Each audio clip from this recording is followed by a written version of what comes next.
યાત્રાધામ સોમનાથ મંદિર ટ્રસ્ટની તથા સરકારી જમીન ઉપર વર્ષોથી ખડકાયેલા કાચા પાકા ગેરકાયદે દબાણો ખુલ્લા કરવા અંગે આજે વહેલી સવારથી મોટા પોલીસ કાફલા સાથે વહીવટીતંત્ર દ્વારા મેગા ડિમોલિશન હાથ ધરવામાં આવ્યું હતું. એમાં 21 પાકા મકાનો તથા 153 જેટલા ઝૂંપડા હટાવીને 3 હેક્ટર જેટલી જમીન ખુલ્લી કરવામાં આવી છે. હજુ આગામી દિવસો સુધી સરકારી જમીન ઉપરના દબાણો દૂર કરવાની કામગીરી ચાલુ રહેશે. આ મેગા ડિમોલિશનમાં પ્રાંત અધિકારીથી લઈને પોલીસના અધિકારીઓ માર્ગદર્શન હેઠળ જડબે સલાક બંદોબસ્ત રાખવામાં આવ્યો હતો.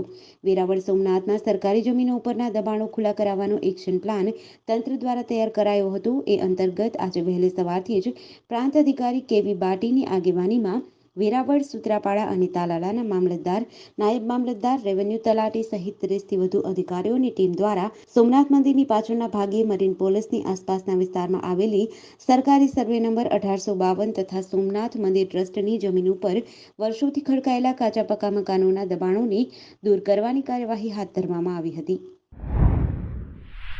રાજકોટમાં અરેરાટી ફેલાઈ જાય તે પ્રકારની ઘટના સામે આવી છે. શહેરના ગુરુપ્રસાદ ચોક પાસે આવેલા ગોકુલનગર વિસ્તારમાં એક મકાનનું ચણતર કામ ચાલી રહ્યું હતું. જે દરમિયાન મકાન ઉપરથી પસાર થતા વીજવાયરને સ્પર્શ કરી જતા કડિયા કામ કરતા મજૂરનું મોત નીપજ્યું હતું. અન્ય એક મજૂરને ગંભીર ઈજા થતા સારવાર માટે ખસેડાયો હતો. બનાવની વિગતો મુજબ રાજકોટના ગુરુપ્રસાદ ચોક પાસે આવેલા ગોકુલનગર વિસ્તારમાં દેવશીભાઈ બચુભાઈ વઘેરાના મકાનનું ચણતર ચાલી રહ્યું હતું. આ કામ કરતા કડિયા મુકેશ પરમાર અને એક મજૂર ઘર પરથી પસાર થતા 11 કેવીના વીજવાયરને ભૂલથી સ્પર્શ કરી લેતા ગંભીર રીતે વીજ શોક લાગ્યો હતો. જોકે કડિયા મુકેશ પરમારનું મોત નીપજ્યું હતું, જ્યારે અન્ય એક મજૂરને ગંભીર ઈજા થતા સારવાર માટે ખસેડવામાં આવ્યો હતો. લાખણી તાલુકાના મોરાલ ગામે ધ્વજવંદન બાદ સામાન્ય બાબતે તકરાર થતા બે જૂથ વચ્ચે અથડામણ થઈ હોવાની ઘટના સામે આવી છે. જેમાં લાકડી અને ધોકા વડે બંને જૂથો સામસામે આવી જતા મારામારીના દ્રશ્યો સર્જાયા હતા, જેનો વિડીયો પણ વાયરલ થયો છે. જે મામલે આગથડા પોલીસ મથકે સામસામે કુલ 6 લોકો સામે ફરિયાદ નોંધાતા પોલીસે વધુ તપાસ હાથ ધરી છે. લાખણી તાલુકાના મોરાલ ગામે બે સમાજના જૂથ વચ્ચે અથડામણ થઈ હતી. મોરાલ ગામે શાળામાં ધ્વજવંદન સમારોહનો કાર્યક્રમ ગઈકાલે યોજાયો હતો. એસએમસી કમિટીના અલગ અલગ સમાજના આગેવાનોને ધ્વજવંદન કાર્યક્રમમાં બોલાવવામાં આવ્યા હતા. તે સમયે બે અલગ અલગ સમાજના લોકો વચ્ચે નજીવી બાબતે તકરાર થઈ હતી, જેમાં લગભગ 20થી 25 લોકોના ટોળાએ ધોકા અને લાકડી વડે એકબીજાને માર માર્યો હતો. માંગરોળ તાલુકાના પીપોદરા જીઆઈડીસીમાં આજે સવારે કપડાના વેસ્ટેજ ગોડાઉનમાં કોઈ અગમ્ય કારણોસર આગ લાગતા ભાગદોડ મચી ગઈ હતી. સુમિલોન ફાયર વિભાગની ટીમ ઘટના સ્થળે પહોંચી પાણીનો મારો ચલાવી આગ પર કાબૂ લીધો હતો. જોકે જાનહાનિના સમાચાર નથી. સુરત જિલ્લામાં વધુ એક આગની ઘટના સામે આવી છે. સવારે માંગરોળ તાલુકાના પીપોદરા જીઆઈડીસીમાં આવેલ કાપડના વેસ્ટેજ ગોડાઉનમાં કોઈ અગમ્ય કારણોસર આગ લાગતા ભાગદોડ મચી હતી. સ્થાનિકો દ્વારા ઘટનાની જાણ સુમિલોન ફાયર વિભાગને કરવામાં આવતા ફાયર વિભાગની ટીમ તાત્કાલિક પહોંચી આગની ઘટનાને કાબૂમાં લેવા માટે પ્રયાસો હાથ ધર્યા હતા. આ ઘટનામાં ગોડાઉન સંચાલકને આર્થિક નુકસાની વેઠવાનો વારો આવ્યો હતો. છત્તીસગઢ ઓરિસ્સા નેશનલ હાઈવે 30 પર બોરીગુમામાં શુક્રવારે બપોરે સર્જાયેલા માર્ગ અકસ્માતમાં 3 લોકોના મોત થયા હતા. મૃતકોમાં 2 મહિલાઓનો સમાવેશ થાય છે, ત્યાં 3 લોકો ઘાયલ છે. એક સ્પીડમાં આવતી સ્કોર્પિયોએ ઓટો અને 2 બાઇક સવારોને ટક્કર મારતા આ અકસ્માત સર્જાયો હતો. જગદલપુર નંબરની સ્કોર્પિયો ઓરિસ્સા તરફ જઈ રહી હતી. આ દરમિયાન બોરીગુમાથી લગભગ 4 કિલોમીટર પહેલા બીજાપુર ગામ પાસે સ્કોર્પિયોએ સામેથી આવતા બાઇક સવારને ટક્કર મારી હતી. આ પછી ઓટો અને અન્ય એક બાઇક સવારને ટક્કર મારી હતી. અકસ્માત એટલો ગંભીર હતો કે બંને બાઇકના ફૂરચા ઉડી ગયા હતા, જ્યારે ઓટો પણ ખરાબ રીતે પલટી ખાઈ ગઈ હતી. સ્કોર્પિયો પણ રસ્તાની બાજુના ખાડામાં ઘૂસી ગઈ હતી. ટક્કર માર્યા બાદ ચાલક સ્કોર્પિયો છોડીને ભાગી ગયો હતો. મહારાષ્ટ્ર સરકારે મરાઠા આરક્ષણ મુદ્દે આંદોલનકારીઓની તમામ માંગણીઓ સ્વીકારી લીધી છે. મરાઠા આંદોલનના નેતા મનોજ જરાંગે શનિવારે સીએમ એકનાથ શિંદેની હાજરીમાં ઉપવાસ તોડ્યા હતા. સીએમ એકનાથ શિંદેએ નવી મુંબઈના વાશીમાં જરાંગેને વટહુકમ સોંપ્યો હતો. જરાંગે પાટીલે શુક્રવારે રાત્રે કહ્યું હતું કે મુખ્યમંત્રી શિંદેએ સારું કામ કર્યું છે, અમારી અપીલ સ્વીકારવામાં આવી છે અને અમારો વિરોધ હવે સમાપ્ત થઈ ગયો છે. આ પહેલા શુક્રવારે જરાંગે શિંદે સરકારને શનિવારે સવારે 11 વાગ્યા સુધીનું અલ્ટિમેટમ આપ્યું હતું. તેમણે કહ્યું હતું કે જો 11 વાગ્યા સુધીમાં અનામત વટહુકમ બહાર નહીં આવે તો તેઓ 12 વાગ્યે મુંબઈના આઝાદ મેદાન પર પહોંચીને વિરોધ કરશે. આ પછી શિંદે સરકારે વટહુકમનો ડ્રાફ્ટ મોડી રાત્રે જરાંગેને મોકલી આપ્યો હતો. તેમાં જરંગાની માંગણીઓનો ઉલ્લેખ છે.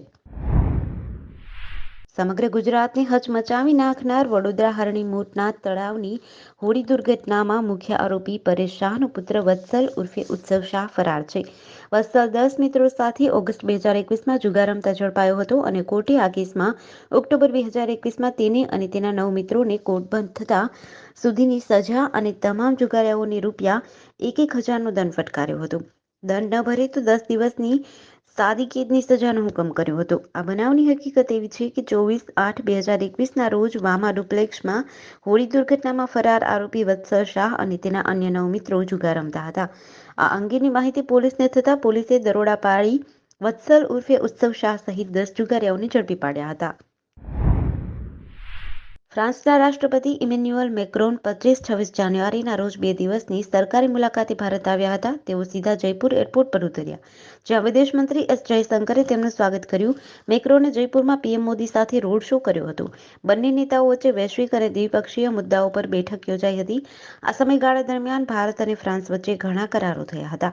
પીએમ મોદી અને મેક્રોન બંને દેશોમાં સંરક્ષણ ઔદ્યોગિક ક્ષેત્રમાં ભાગીદારી વધારવા સંમત થયા હતા. આ માટે રોડમેપ પણ તૈયાર કરવામાં આવ્યો હતો. બંને નેતાઓએ ભારતમાં સ્કોર્પિયન ક્લાસ સબમરીન અને તેના ઘટકોના ઉત્પાદન માટેના કરારને આવકાર્યો હતો. તેમણે આ પ્રોજેક્ટની પ્રગતિનું પણ નિરીક્ષણ કર્યું હતું. ઉપરાંત ભારતમાં રાફેલ ફાઇટર જેટ એન્જિનની જાળવણી, સમારકામ અને સંચાલન માટે સુવિધા ઊભી કરવા માટે સેફ્રાન કંપની દ્વારા કરાયેલા કરારને પણ આવકારવામાં આવ્યો હતો. કડી જોટાણા રોડ ઉપર આવેલ સુરજ ગામે નજીવી બાબતમાં બંને પક્ષો વચ્ચે મારામારી થઈ હતી. કડી તાલુકાના સુરજ ગામે રહેતા એક જ પક્ષના બે જૂથ વચ્ચે મારામારી થતા નજીવી બાબતમાં ધીંગાણું થતા આજુબાજુના લોકો દોડી આવ્યા હતા. બંને પક્ષોએ સામસામે કડી પોલીસ મથકમાં ગુનો દાખલ કરાવ્યો હતો. મારામારીમાં કુલ 5 લોકોને ઈજાઓ પહોંચતા હોસ્પિટલમાં દાખલ કરવામાં આવ્યા હતા. જોટાણા રોડ ઉપર આવેલ કડી તાલુકાના સુરજ ગામે રહેતા ભરતજી ઠાકોર કે જેઓ સુરજ રોડ ઉપર આવેલ પેટ્રોલ પંપની સામે પાન પાર્લરનો ગલ્લો ચલાવી રહ્યા છે. જે દરમિયાન ભરત ઠાકોર પોતાના ધંધા પર હાજર હતો, ત્યારે તેમના જ ગામના અજય ઠાકોર અને લક્ષ્મણ ઠાકોર બંને જણા હાથમાં ધોકા અને લાકડી લઈને આવી પહોંચ્યા હતા. સાંતલપુર તાલુકાના 1/7C વિભાગમાં આવતી જાખોત્રા ડિસ્ટ્રિક્ટ કેનાલ તૂટવાનું મુખ્ય કારણ ગેટ ઓપરેટર હાજર ન હોવાના કારણે પાણીનું લેવલ વધ્યું હોવાનું સામે આવ્યું છે. કેનાલની ખરાબ કામગીરીને કારણે અવારનવાર કેનાલો તૂટવાની ઘટનાને લઈને કેનાલના પાણી ખેડૂતોના ખેતરમાં ફરી વળતા ખેડૂતોને મોટું નુકસાન વેઠવાનો વારો આવી રહ્યો છે. અવારનવાર કેનાલો તૂટતી હોવાની ઘટનાઓ છતાં વિભાગના અધિકારીઓ દ્વારા કોઈ નક્કર કામગીરી ન કરાતા કેનાલોની નબળી કામગીરીમાં અધિકારીઓની સંડોવણી હોવાના આક્ષેપ ખેડૂતોએ કર્યા છે. જાખોત્રા ડિસ્ટ્રિક્ટ કેનાલ તૂટી જવાથી આજુબાજુના ખેતરોમાં પાણી ભરાતા ખેડૂતોનો સંપૂર્ણ પાક ધોવાઈ ગયો હોય છતાં તંત્ર દ્વારા જવાબદારો સામે કોઈ કાર્યવાહી કરી ન હતી. આવું કેટલા દિવસ ચાલશે તેવી હૈયાવરાળ ખેડૂતો ઠાલવી રહ્યા છે. છેલ્લા 2 મહિનામાં આ 10મી વખત કેનાલ તૂટી હોવાનું વસંત ઠાકોર નામના ખેડૂતે જણાવી, કેનાલના પાણી તેમના ખેતરમાં ભરાઈ જવાથી સંપૂર્ણ પાક નિષ્ફળ ગયો હતો. અમરેલી જિલ્લામાં સામાજિક વનીકરણ રેન્જની ટીમો સક્રિય થઈ છે. ત્યારે રાજુલા સામાજિક વનીકરણ રેન્જ આરએફઓ એસએમ માકરાણીની ટીમ પેટ્રોલિંગ દરમિયાન ડુંગર રોડ ઉપરથી દેશી બાવળના લાકડા ભરેલો બોલેરો કેમ્પ ચાલકની પૂછપરછ કરતા કોઈ આધાર પુરાવા ન મળતા વન વિભાગ દ્વારા અધિનિયમ મુજબ ગુનો નોંધી કાયદેસરની કાર્યવાહી હાથ ધરી છે. આરોપી રવિ ભૂપતભાઈ મોલડિયા ગામ ધારગણી, હાટગરડા સંગ્રામ આણંદ બંને સામે કાયદેસરની કાર્યવાહી કરવામાં આવી છે. રાજુલા બાયપાસ વિસ્તારમાં નાઇટ પેટ્રોલિંગ દરમિયાન 2 ટ્રક ચાલકની પૂછપરછ કરતા પાસ પરમિટ વગર લાકડા ભરેલો મોટો જથ્થો મળ્યો હતો. લીમડાનો જથ્થો હોવાના કારણે વન વિભાગ દ્વારા અધિનિયમ મુજબ 2 આરોપીઓ સામે ગુનો નોંધવામાં આવ્યો છે. સંખેડા તાલુકાના ચંદાનગર પાસેથી પસાર થતી નર્મદાની કાવીઠા માઇનોર કેનાલમાં આજે સવારે મોટું ગાબડું પડતા લાખો લીટર પાણીનો વેડફાટ થઈ રહ્યો છે. હાલ શિયાળાનો સમય છે. ખેડૂતો પોતાની ખેતી પકવવા માટે સતત પ્રયત્નશીલ રહે છે. હાલ ખેડૂતોને પાણીની જરૂરિયાત છે. ત્યારે આજે સવારે નર્મદાની કાવીઠા માઇનોર કેનાલમાં મોટું ગાબડું પડ્યું છે. સંખેડાના ચંદાનગર પાસેથી પસાર થતી નર્મદા કેનાલની કાવીઠા માઇનોર કેનાલ જર્જરિત હોવાથી 2 દિવસ પહેલા જ રિપેર કરવામાં આવી હતી. હાલ ખેડૂતોને સિંચાઈ માટે પાણીની તાતી જરૂરિયાત હોવાથી કેનાલમાં આજે સવારે પાણી છોડવામાં આવ્યું હતું. આ પાણી છોડતા જ ચંદાપુરા પાસે મોટું ગાબડું પડ્યું છે.